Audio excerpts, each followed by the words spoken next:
പ്രിയപ്പെട്ട അധ്യാപക സുഹൃത്തുക്കൾക്ക് പൽപിറ്റിൻ്റെ ഒരു ഓൺലൈൻ സെഷനിലേക്ക് സ്വാഗതം. HSST ഇംഗ്ലീഷുമായിട്ട് ബന്ധപ്പെട്ട കുറച്ച് വിവരങ്ങളാണ് ഈ ഒരു സെഷനിലൂടെ നമ്മൾ ഷെയർ ചെയ്യാൻ പോകുന്നത്. എന്നോടൊപ്പം ആർഷ മിസ് ഉണ്ട്. നമുക്ക് സെഷനിലേക്ക് പ്രവേശിക്കാം. ഓക്കെ സർ, നമ്മുടെ അടുത്ത് നമ്മുടെ സ്റ്റുഡൻറ് കമ്മ്യൂണിറ്റിയിൽ നിന്ന് വരുന്ന കുറേ ഡൗട്ട്സ് ഒന്നിച്ച് അഡ്രസ്സ് ചെയ്യാമെന്ന് വിചാരിച്ചു. കാര്യം ഓരോരുത്തരോട് നമ്മളിങ്ങനെ ക്ലിയർ ചെയ്യുന്നതിനേക്കാളും വ്യാപകമായിട്ട് നമുക്കത് കമ്മ്യൂണിക്കേറ്റ് ചെയ്യാനും ഒക്കെ, ഇനി നമ്മുടെ ചാനൽ ആദ്യമായിട്ട് കാണുന്നവരുടെയൊക്കെ ഉള്ളിൽ ആ ഡൗട്ട് ഉണ്ടെങ്കിൽ നിങ്ങൾക്കത് ഒന്ന് മാറ്റാം എന്നുള്ള രീതിയിലാണ് നമ്മളിത് ഡിസ്കസ് ചെയ്യുന്നത്. സോ ആദ്യത്തെ ക്വസ്റ്റ്യൻ, PG BEd സെറ്റ്, ഇതാണ് HSST ഇംഗ്ലീഷിന് ആപ്ലിക്കേഷൻ അയക്കാനുള്ള പ്രൈമറി യോഗ്യതയായിട്ട് നമ്മൾ പറയുന്നത്. സർ, ഈ സെറ്റ് ഇല്ലാത്തവർക്ക് അല്ലെങ്കിൽ ഇതിനേക്കാളും അപ്പർ ക്വാളിഫിക്കേഷൻ ഉള്ള ആർക്കൊക്കെ ഈ എക്സാമിന് അപ്ലൈ ചെയ്യാൻ പറ്റും?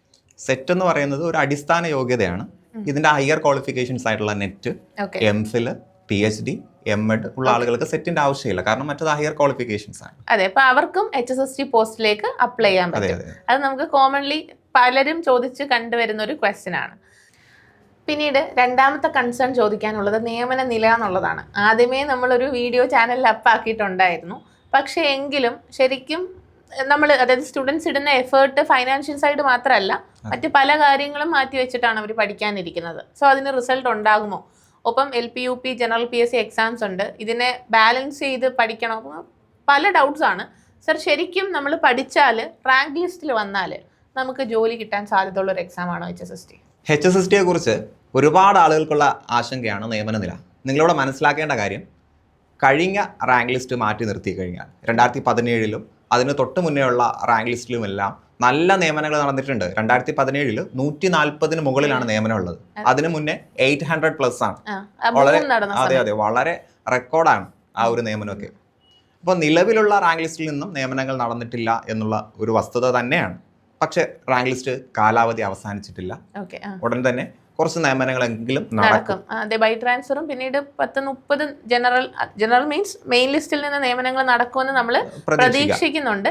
പക്ഷേ എന്തോ ഈ ഒരു സമയം, അത് കൊളേജിയേറ്റിന്റെ ആണെങ്കിലും ഒക്കെ ഈ ഒരു സമയം ഒന്ന് സ്റ്റാറ്റിക്കായി പോയി എന്നുള്ളത് ഒഴിച്ചാൽ നമുക്ക് സാർ ഒരു 82-84 ഷുവർ വേക്കൻസീസ്, ജൂനിയർ വേക്കൻസീസ് നമുക്ക് പ്രതീക്ഷിക്കാം. നിങ്ങൾ നന്നായിട്ട് അറിയാവുന്ന ആരോട് കമ്മ്യൂണിക്കേറ്റ് ചെയ്താലും 100-നകത്ത് വേക്കൻസീസ് ഉണ്ട് എന്നുള്ളത് അല്ലേ നമുക്ക് കൃത്യമായിട്ട് അറിയാൻ പറ്റുന്ന കാര്യമാണ്. അതുകൊണ്ട് വരുന്ന എക്സാമിൽ നല്ല റാങ്ക് കിട്ടുകയാണെങ്കിൽ നമുക്കും നിയമനം ഉറപ്പിക്കാവുന്ന ഒരു പോസ്റ്റ് തന്നെയാണ് HSST. പിന്നെ അത് മാത്രമല്ല, 1998-2000 HSST വ്യാപകമായിട്ട് കേരളത്തിൽ അനുവദിച്ച് തുടങ്ങുന്നത്. സോ അന്ന് ജോയിൻ ചെയ്ത അധ്യാപകർ റിട്ടയർ ആവുന്ന ഒരു സമയം ഏതാണ്ടായി കഴിഞ്ഞു. ഒരു 30 വയസ്സുള്ള ഒരാൾ അന്ന് ജോയിൻ ചെയ്യുന്നു എന്നുണ്ടെങ്കിൽ 2028 എന്നൊക്കെ പറയുന്നത് ആ റിട്ടയർമെന്റിന്റെ സുവർണ്ണ കാലഘട്ടമാണ്. അന്ന് എക്സിസ്റ്റ് ചെയ്യുന്ന ലിസ്റ്റ് നമ്മുടെ ലിസ്റ്റ് ആയിരിക്കും. പിന്നീട് നമ്മൾ ഒരുപാട് അങ്ങ് പറഞ്ഞ് നമ്മുടെ സ്റ്റുഡൻസിനെ ക്യാൻവാസ് ചെയ്യുമല്ല, പക്ഷെ ഇതൊക്കെയാണ് സാധ്യതകളെന്ന് കൃത്യമായിട്ട് പറഞ്ഞു വെക്കുകയാണ് ചെയ്യുന്നത്. ഇനി ഉദ്യോഗാർത്ഥികൾക്ക് കേൾക്കേണ്ട മറ്റു പ്രധാനപ്പെട്ട ഒരു കാര്യമാണ്, നമ്മുടെ കോഴ്സിനെ കുറിച്ച് പരിചയപ്പെടുത്തിയപ്പോൾ കൃത്യമായിട്ടൊരു സ്റ്റഡി പ്ലാൻ മിസ് പറഞ്ഞിട്ടുണ്ടായിരുന്നു. അപ്പോൾ നമ്മൾ HSIയുടെ സിലബസ് എടുത്ത് വെച്ച് നോക്കിയാൽ കുറച്ചുകൂടി നമുക്ക് കംഫർട്ടബിൾ ആയിട്ടുള്ള സിലബസ് ആണ്. കാരണം നമ്മൾ UGയിലും PGയിലും പഠിച്ചിട്ടുള്ള ഡ്രാമാസും പോയട്രീസ് ഒക്കെ ഉണ്ട്. കൾച്ചറൽ സ്റ്റഡീസ് ഇല്ല. കൾച്ചറൽ സ്റ്റഡീസ് ഇല്ല. പിന്നെ അതേപോലെ തന്നെ ചില ഡ്രാമാസിലേക്കൊക്കെ വരുന്ന സമയത്ത് മാക്ബത്ത് ഒക്കെ മിസ്സിന്റെ ക്ലാസ്സുകൾ കേട്ടുള്ള ആളുകൾ ഉണ്ടാകും. ഒരുപാട് സമയം എടുത്താണ് അതൊക്കെ ചെയ്തിട്ടുള്ളത്. എന്നാൽ HSSTയുടെ സിലബസ് വളരെ വലുതാണ്. HSIയുടെ ഒരു 3-4 സിലബസ് എടുത്ത് വെച്ചാലാണ് ഒരു HSST സിലബസ് ആകുന്നത്. അപ്പൊ ഈ ഒരു സിലബസ് നമുക്ക് ഒരു 7 മാസം കൊണ്ടൊക്കെ കംപ്ലീറ്റ് ചെയ്യാൻ കഴിയുമോ? വളരെ വളരെ വാലിഡ് ആയിട്ടുള്ളൊരു ക്വസ്റ്റ്യൻ ആണ്.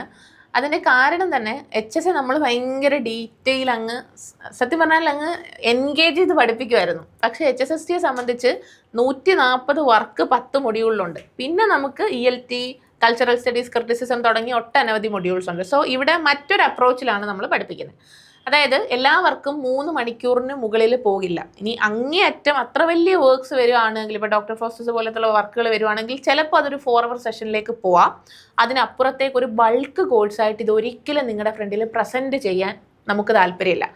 അതിലും ഇമ്പോർട്ടൻ്റ് ആയിട്ടുള്ള കാര്യം, PhD ഡൂയിങ് ആയവർ, UP സ്കൂൾ അധ്യാപകർ, പിന്നെ HSIക്ക് വേണ്ടി മക്കളെ മാറ്റി നിർത്തി പഠിച്ച ഒരുപാട് പേരുണ്ട്. അപ്പോൾ അവരൊക്കെ പറയുന്നത് ഇനി ഞങ്ങളുടെ കുട്ടികൾക്ക് കൊടുക്കേണ്ട സമയമാണ്, ഇനി ഒരു അംഗത്തിന് അവർ mentally they are not fit.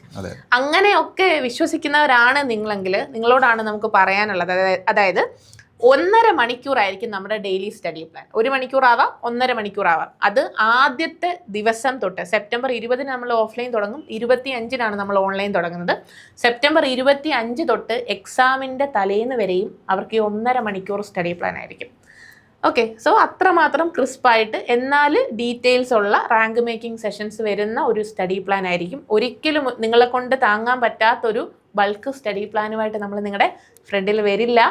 അത് മാത്രമല്ല, എന്നാൽ കോംപ്രിഹെൻസീവ് കവറേജ് ഉണ്ടാവുകയും ചെയ്യും. അതാണ് നമുക്ക് ബേസിക്കലി പറയാനുള്ളത്. സർ, എനിക്ക് ചോദിക്കാനുള്ളൊരു വലിയ ക്വസ്റ്റ്യൻ, ജനറൽ പേപ്പറിന് വേണ്ടി മണിക്കൂറുകളോളം പ്രിപ്പയർ ചെയ്തവരാണ് നമ്മുടെ സ്റ്റുഡൻസ്. ആൻഡ് പലപ്പോഴും നമ്മളൊക്കെ കോർ അധ്യാപകരാണ് അല്ലേ, എന്നിട്ട് നമ്മൾ പറയാറുണ്ട് നിങ്ങൾ ഇവിടെ മാത്രം പഠിച്ചാൽ പോരാ, പോയി ജനറൽ പേപ്പറിൻ്റെ ക്ലാസ് കാണണം, പഠിക്കണം, അത് റാങ്ക് മേക്കിംഗ് ആണ് എന്നൊക്കെ നമ്മൾ പലപ്പോഴും പറഞ്ഞിട്ടും HSC ഇംഗ്ലീഷിന് മാത്രമല്ല, പൊതുവേ ജനറൽ പേപ്പർ ഒരു പാറ്റേണേ അല്ലായിരുന്നു. ഇനി HSST ഇംഗ്ലീഷിലോട്ട് വരുമ്പം 30 മാർക്കാണ് ജനറൽ പേപ്പർ. എഗൈൻ അവിടെ ഒരു കോൺഫ്ലിക്റ്റ് ഉണ്ട്. സോ ജനറൽ പേപ്പർ പഠിച്ചാൽ അത് കിട്ടുമോ, അതല്ലെങ്കിൽ എന്താണ് സാർ അതിനെപ്പറ്റി ഒരു കമൻറ്റ് പറയാനുള്ളത്? നമുക്ക് HSAയേക്കാൾ കുറച്ചുകൂടി സ്പെസിഫിക് ആയിട്ടുള്ള സിലബസ് ആണ് HSSTയിൽ വരുമ്പോൾ ജനറൽ പേപ്പറിൽ. ഇപ്പോൾ കേരള റിനൈൻസൻസ് എന്ന് പറയുമ്പോൾ ഏതൊക്കെ റിനൈൻസൻസ് ലീഡറിനെ പഠിക്കണമെന്ന് കൃത്യമായിട്ട് പറയുന്നുണ്ട്. ഇനി കോൺസ്റ്റിറ്റ്യൂഷനിലേക്ക് വരുന്ന സമയത്ത് കോൺസ്റ്റിറ്റ്യൂഷനായിട്ട് ബന്ധപ്പെട്ട എന്തൊക്കെ കാര്യങ്ങൾ പഠിക്കണം, വലിയ സിലബസ്, ഡീറ്റെയിൽഡ് സിലബസ് ആണ് അല്ലേ? ഡീറ്റെയിൽഡ് സിലബസ് ആണ്, ഓരോന്നും സ്പെസിഫിക് ആയിട്ട് പറയുന്നുണ്ട്. അപ്പോൾ നമുക്ക് അവിടെ നിന്ന് ചോദ്യങ്ങൾ വരും എന്ന് തന്നെ പ്രതീക്ഷിക്കാം. അതുകൊണ്ട് HSAയിൽ നമ്മൾ പേടിച്ചതുപോലെ ഇവിടെ പേടിക്കേണ്ട കാര്യമില്ല. വെറും ഒരു റിനൈൻസൻസോ അല്ലെങ്കിൽ വെറും ഒരു GK എന്ന് മാത്രം പറഞ്ഞ് ഒതുക്കുകയല്ല ചെയ്യുന്നത്. നമ്മുടെ മുന്നിൽ സ്പെസിഫിക് ആയിട്ടുള്ള ടോപ്പിക്സ് ഉണ്ട്, അത് നന്നായിട്ട് പഠിച്ചു കഴിഞ്ഞാൽ നമുക്ക് ഒരുവിധം നല്ല മാർക്ക് തന്നെ അവിടെ സ്കോർ ചെയ്യാം. പിന്നെ HSA ജനറൽ പേപ്പറിൻ്റെ ഒരു കംപ്ലയിൻറ്റ് ഓൾറെഡി PSCക്ക് ചെന്നു എന്നാണ് നമുക്ക് മനസ്സിലാവുന്നത്. അതായത് കുറേ സ്റ്റുഡൻസ് കംപ്ലയിൻറ്റ് ചെയ്തിട്ടുണ്ടായിരുന്നു, ഈവൻ ദോ ഇതാണ് സത്യമെങ്കിലും സിലബസ് സ്പെസിഫിക് അല്ല എന്നുള്ള രീതിയിൽ. അതുകൊണ്ട് കുറച്ചുകൂടി ജാഗ്രതയോടെ HSSTയുടെ ഒരു ക്വസ്റ്റ്യൻ പേപ്പർ നമുക്ക് പ്രതീക്ഷിക്കാം. ഒപ്പം ടീച്ചിങ് ആപ്റ്റിറ്റ്യൂഡും റീസെർച്ച് ആപ്റ്റിറ്റ്യൂഡും ഉണ്ട്. അതൊക്കെ നമ്മുടെ സ്വന്തം ഏരിയാസാണ്, നമുക്ക് വളരെ കോൺഫിഡൻസോട് കൂടി പഠിപ്പിക്കാൻ പറ്റുന്ന ഏരിയാസാണ്. ഈവൻ നമുക്ക് ജനറൽ പേപ്പർ മാത്രമായിട്ട് എൻക്വയറീസ് വരുന്നുണ്ട് മറ്റ് സബ്ജക്ട്സിൻ്റെ. അതും വളരെ പോസിറ്റീവായിട്ടാണ് നമ്മൾ സ്വീകരിക്കുന്നത്. ബിക്കോസ് നമ്മുടെ കോറിന് വേണ്ടി നമ്മൾ ഡിസൈൻ ചെയ്ത ജനറൽ പേപ്പർ മറ്റ് കമ്മ്യൂണിറ്റിയിലെ സ്റ്റുഡൻസും ചോദിക്കുന്നുണ്ട്. നമ്മൾ അതിനെപ്പറ്റിയും അതിൻ്റെ ഒരു സെല്ലിംഗ് ഓപ്ഷനും നമ്മൾ ചിന്തിക്കുന്നുണ്ട്. അവർക്കത് അവൈലബിൾ ആക്കാൻ പറ്റുമെങ്കിൽ നമ്മളെ സംബന്ധിച്ചത് വളരെയധികം സന്തോഷമുള്ളൊരു കാര്യമായിരിക്കും. ഇനി എൻ്റെ വീഡിയോ കാണുന്ന ആളുകൾക്ക് ചോദിക്കാൻ ആഗ്രഹമുള്ളൊരു ചോദ്യം ഞാൻ ചോദിക്കുകയാണ്. മിസ് പറഞ്ഞിട്ടുണ്ടായിരുന്നു ഒരു MCQ ബുക്ക്ലെറ്റിനെ കുറിച്ച്. എന്തുകൊണ്ടാണ് ആ ഒരു MCQ ബുക്ക്ലെറ്റ് പുറത്തിറക്കാൻ ഉദ്ദേശിച്ചിട്ടുള്ളത്? എന്താണ് അതിൻ്റെ പർപ്പസ്? സർ, നമ്മളൊരു ബിസിനസ് ഓപ്ഷനായിട്ട് മാത്രമല്ല നമ്മുടെ സ്റ്റുഡൻസിനെ കാണുന്നത്. നമുക്കെപ്പോഴും ഒരു ഇമോഷണൽ, മേ ബി നമ്മൾ ഡയറക്റ്റ് അഡ്മിഷൻ എടുക്കുന്നതിന് മുമ്പ് വിളിച്ചവർക്ക് ഫീൽ ചെയ്തിട്ടുണ്ടായിരിക്കണം, നമ്മൾ അവർ നിൽക്കുന്ന ഒരു ഇമോഷണൽ സ്പിയർ കൂടി മനസ്സിലാക്കിയിട്ടാണ് ഈ കോഴ്സ് ഡിസൈൻ ചെയ്തത്. അപ്പോൾ കഴിഞ്ഞ തവണ എനിക്ക് മനസ്സിലായ ഒരു കാര്യം, പല വിഷയത്തിന് പല ആപ്പുകൾ എടുക്കുന്നു, കുറേ റാങ്ക് ഫയലുകൾ വാങ്ങിക്കുന്നു, അതും പലതും പല പ്രിമിറ്റീവായിട്ടുള്ള റാങ്ക് ഫയലുകൾ വാങ്ങിക്കുന്നു, MCQ ബുക്സ് വാങ്ങിക്കുന്നു. അതിൽ MCQ ടെസ്റ്റ് സീരീസിലൊക്കെ ഭയങ്കര തെറ്റാണ് ഇവർ അവസാന സമയത്ത് ഇവർ നേരിടുന്ന ഒരു വലിയ പ്രശ്നം. സോ എന്തുകൊണ്ട് നമ്മുടെ സ്റ്റുഡൻസിന് നമുക്ക് തന്നെ ഫൈനൽ, അതായത് എക്സാമിന് 1 മാസം മുമ്പാണ് ഈ ടെൻഷനും കാര്യങ്ങളൊക്കെ തുടങ്ങുന്നത്. അപ്പോൾ അവർക്കത് റിവൈസ് ചെയ്യാൻ വേണ്ടി ഒരു മെറ്റീരിയൽ നമ്മുടെ ഫാക്കൽറ്റീസിന് തന്നെ പ്രിപ്പയർ ചെയ്ത് കൊടുത്തുകൂടാ എന്നൊരു ചിന്ത ഉണ്ടായത്. മാത്രമല്ല, കഴിഞ്ഞുപോയ HSA എക്സാം വെച്ച് നോക്കുകയാണെങ്കിൽ പോയട്രിയിൽ നിന്ന് വളരെ ബേസിക് ക്വസ്റ്റ്യൻസ്, പ്രോസിൽ നിന്ന് സ്റ്റേറ്റ്മെൻറ്റ് അനലിറ്റിക്കൽ ക്വസ്റ്റ്യൻസ് നമ്മൾ കണ്ടതാണ്. ഒരു പേജ് മുഴുവൻ സ്റ്റേറ്റ്മെൻറ്റ് ആൻഡ് അനലിറ്റിക്കൽ ക്വസ്റ്റ്യൻസ് വരുന്നു. സോ ഈ കഴിഞ്ഞുപോയ HSA ബേസ് ചെയ്തിട്ട് തന്നെ ഏറ്റവും അപ്ഡേറ്റഡ് ആയിട്ടുള്ള മെറ്റീരിയൽസ് ആണ് നമ്മൾ ഫ്രീ ഓഫ് കോസ്റ്റ് നമ്മുടെ സ്റ്റുഡൻസിന് അയച്ചു കൊടുക്കുന്നത്. 2000 റുപ്പീസാണ് നമ്മളതിന് മാർക്കറ്റിൽ ഫിക്സ് ചെയ്തിരിക്കുന്ന റേറ്റ്. പക്ഷേ നമ്മുടെ സ്റ്റുഡൻസിന് നമ്മളത് ഫ്രീ ആയിട്ട് അയച്ചു കൊടുക്കും. മാത്രമല്ല, അവസാന മാസം നമ്മളത് ഒന്നിച്ച് വർക്കൗട്ട് ചെയ്യും. നിങ്ങളെ ഏത് അധ്യാപകർ പഠിപ്പിച്ചോ അവർ തന്നെ നിങ്ങളുടെ ഫ്രണ്ടിൽ വന്ന് ആ മെറ്റീരിയൽ നിങ്ങൾക്ക് വർക്കൗട്ട് ചെയ്യും. അതായത് നമ്മുടെ കോഴ്സിനപ്പുറത്തേക്ക് ഇവർ എങ്ങും ഇൻവെസ്റ്റ് ചെയ്യേണ്ടി വരുന്നില്ല എന്നൊരു പ്രോമിസ് കൂടെ നമ്മളതിൽ ചേർക്കുന്നുണ്ട്. അതാണ് ആ ഒരു MCQ ബുക്ക്ലെറ്റ് നമ്മൾ അയച്ചു കൊടുക്കും എന്ന് പറയുന്നത്. പിന്നീട് ഇനി നമ്മൾ തന്നെ നേരിട്ട് വന്ന് പഠിക്കണം എന്നുള്ള ഓൺലൈൻ സ്റ്റുഡൻസിന് നമ്മളൊരു ക്രാഷ് വെക്കുന്നുണ്ട് ഓഫ്ലൈൻ. അവർക്ക് വേണമെങ്കിൽ വന്ന് നമ്മളോടൊപ്പം ഇരുന്ന് തന്നെ ആ മെറ്റീരിയൽ വർക്കൗട്ട് ചെയ്യാം. കൊല്ലം രാമൻകുളങ്ങരയാണ് നമ്മുടെ സെൻറ്റർ. ചിലർക്ക് നെഗറ്റീവ് ആയിരിക്കും പ്രശ്നം, ചിലർക്ക് ജനറൽ പേപ്പർ ആയിരിക്കും പ്രശ്നം. നമുക്കത് ഹാൻഡ് പിക്ക് ചെയ്യാനുള്ളൊരു അവസരവും നമ്മൾ അവസാനം ഇവർക്ക് കൊടുക്കുന്നുണ്ട്. സോ അത്തരത്തിൽ സമഗ്രമായ ഒരു കോഴ്സിൻ്റെ പ്ലാനുമായിട്ടാണ് ബോത്ത് ഓൺലൈൻ ആൻഡ് ഓഫ്ലൈൻ നമ്മൾ സ്റ്റാർട്ട് ചെയ്യുന്നത്. നമുക്ക് ഓൺലൈൻ ക്ലാസ് മാത്രം പോരാ, ഓഫ്ലൈൻ കൂടി വേണം എന്നുള്ളത് മിസ്സിൻ്റെ ഒരു നിർബന്ധമായിരുന്നു. എന്താണ് ഓഫ്ലൈൻ ക്ലാസ് കൊടുക്കാനുള്ള ഒരു തീരുമാനത്തിലേക്ക് എത്താൻ കാരണം? സർ, ഓൺലൈൻ നമുക്കൊരു വൈഡർ റീച്ച് ആണെങ്കിൽ ഓഫ്ലൈൻ നമ്മുടെ ഒരു സ്വപ്നമാണ്. ആക്ച്വലി ഭാവിയിൽ ഒരു കൾച്ചറൽ സ്പേസ് ആയിട്ട് തന്നെ വളർത്തിയെടുക്കാൻ പറ്റുന്ന ഭാഷയാണല്ലോ നമ്മുടെ വിഷയം. അതുകൊണ്ട് തന്നെ ഒരു കൾച്ചറൽ സ്പേസ് ആയിട്ട് കൂടി വളർത്തിയെടുക്കാൻ പറ്റുന്ന ഒരു ഓഫ്ലൈൻ സെൻ്ററാണ് നമ്മൾ കൊല്ലം രാമൻകുളങ്ങരയിൽ സ്റ്റാർട്ട് ചെയ്യുന്നത്. സാറ്റർഡേ സൺഡേ ആണ് നമ്മുടെ HSST ബാച്ച് വരുന്നത്. റെസിഡൻഷ്യൽ സൗകര്യവും വേണമെങ്കിൽ നമുക്ക് അറേഞ്ച് ചെയ്ത് തരാവുന്നതാണ്. സോ ഒന്ന് നേരിട്ട് കണ്ട് പഠിക്കാൻ പറ്റുക എന്നുള്ളത് കൊണ്ടാണ്. പിന്നെ നമ്മുടെ ഓൺലൈൻ സ്റ്റുഡൻസിന് ഉൾപ്പെടെ എക്സാമിന് തൊട്ട് മുൻപ് 1 ഡേ ഫ്രീ ബൂസ്റ്റർ വർക്ക്ഷോപ്പ് നമ്മുടെ ഓഫ്ലൈൻ സെൻറ്ററിൽ വെച്ച് നമ്മൾ ഫ്രീ ആയിട്ട് കൊടുക്കുന്നുണ്ട്. വേണ്ടുന്നവർക്ക് വന്ന് ജോയിൻ ചെയ്യാവുന്നതാണ്. ഓക്കെ, കോറ് 70% ഞാൻ തന്നെയായിരിക്കും നിങ്ങൾക്ക് എടുക്കുന്നത്. നമ്മുടെ കൂടെ സപ്പോർട്ടിംഗ് സിസ്റ്റമായിട്ടാണ് റിയാസ് സാർ ഉള്ളത്, അരുന്ധതി ഉള്ളത്, രഞ്ജിത്ത് ആർ കരുനാഗപ്പള്ളി ഉള്ളത്. സോ ഞാൻ എൻ്റെ പാർട്ടുകൾ ഡ്രാമ, ലിംഗ്വിസ്റ്റിക്സ്, കൾച്ചറൽ സ്റ്റഡീസ് ആയിരിക്കും. അരുന്ധതി കേരള യൂണിവേഴ്സിറ്റി റാങ്ക് ഹോൾഡറാണ്. നമ്മൾ എപ്പോഴും അത് പ്രൊജക്റ്റ് ചെയ്യുന്നത് ഡിഗ്രിക്ക് മാത്രമല്ല PGക്കും റാങ്ക് ഹോൾഡർ ആയിരുന്നു.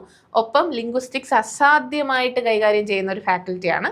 പിന്നെ നമ്മുടെ ജനറൽ പേപ്പറും വളരെ സ്ട്രോങ് ആണ്. സർ, ELT പെഡഗോഗി ചിലരെങ്കിലും ഒന്ന് വലയ്ക്കാറുണ്ട്. വളരെ സിമ്പിളാണ്, പക്ഷേ എഴുതി വരുമ്പം നെഗറ്റീവ് ആവാറുണ്ട്. സാറിനെയും ആ ഒരു പോർഷൻസിനോടൊപ്പം തന്നെ പോയട്രിയും നമ്മൾ ഇൻട്രസ്റ്റ് ചെയ്തിട്ടുണ്ട്.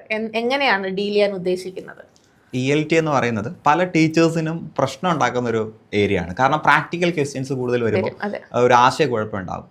സോ അത് മുന്നിൽ കണ്ടുകൊണ്ട് തന്നെ ഒന്ന് കോൺസെപ്റ്റ് ക്ലിയർ ആക്കുക, പ്രാക്ടിക്കലായിട്ട് എങ്ങനെ ചോദ്യങ്ങൾ വരുമെന്നത് ക്ലിയർ ചെയ്ത് എക്സാമിനെ പൂർണ്ണമായിട്ടും മുന്നിൽ കണ്ടുകൊണ്ടുള്ള ക്ലാസ്സുകളായിരിക്കും നമ്മൾ ഉദ്ദേശിക്കുന്നത്. പിന്നീട് നിങ്ങൾക്ക് ഇതേ സിലബസ് കൊളേജിയേറ്റിൽ നിന്ന് അഡോപ്റ്റ് ചെയ്ത സിലബസ് ആണ്. ഭാവിയിൽ നമ്മുടെ ആ എക്സാമിന് പ്രിപ്പയർ ചെയ്യുന്നവർക്കും ഒരു യൂസ്ഫുൾ ഫസ്റ്റ് സ്റ്റെപ്പായിട്ട് ഈ ഒരു യോഗ്യതയുള്ളവർക്ക് നിങ്ങൾക്കിത് എടുക്കാവുന്നതാണ്. സോ ഇത്രയൊക്കെയാണ് പറയാൻ ഉദ്ദേശിച്ചത്. നിങ്ങൾക്ക് എന്ത് ഡൗട്ട് ഉണ്ടെങ്കിലും താഴെ കമൻറ്റ് ചെയ്യാം. താഴെ നമ്മുടെ വാട്സപ്പ് ഗ്രൂപ്പിൻ്റെ കമ്മ്യൂണിറ്റി ലിങ്ക് കൊടുത്തിട്ടുണ്ട്. അവിടെ ആഡ് ആയാൽ നമ്മൾ HSST ഇംഗ്ലീഷ് കോഴ്സിനെ പറ്റിയുള്ള അപ്ഡേറ്റ്സുകൾ അവിടെ ഷെയർ ചെയ്യുന്നതാണ്. സോ എല്ലാവർക്കും സെപ്റ്റംബർ 20-നാണ് നമ്മുടെ ഓഫ്ലൈൻ ഇനോഗ്രേഷൻ. ആ ഒരു വേദിയിലേക്ക് വളരെ സ്നേഹത്തോടു കൂടി നിങ്ങളെ സ്വാഗതം ചെയ്യുന്നു.